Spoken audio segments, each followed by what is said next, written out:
Hi, this is Chris from Total Parts Plus, and today we have a 2022 Hyundai i30 active hatch, stock reference number 5492. The shape runs from the 3rd month 2017 and is the current shape. It has a G4NC 2-litre 4-cylinder petrol engine backed by an automatic front-wheel drive transmission. G4NC 2-litre 4-cylinder petrol engine. We have the right-hand headlight, right-hand daytime running light. Left front 16-inch factory alloy mag with a good tyre. Bonnet appears to have no damage. Left-hand power door mirror, both left-hand doors appear to have no damage. Left rear 16-inch factory alloy mag with a good tyre. Left tail light, left tailgate garnish, bumper cover, small little split in that. Tailgate appears to have no damage with camera. Right-hand tailgate garnish, right-hand tail light, right rear 16-inch factory alloy mag with a good tyre.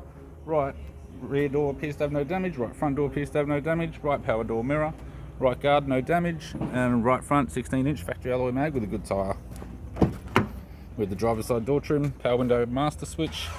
This vehicle is fitted with black cloth interior, automatic type console, automatic gear shifter, heater controls, touchscreen media player, interior mirror, courtesy lamp, left sunglass holder type, left hand sun visor, right hand sun visor, instrument cluster, and a tidy 3-spoke leather steering wheel with cruise audio and phone buttons.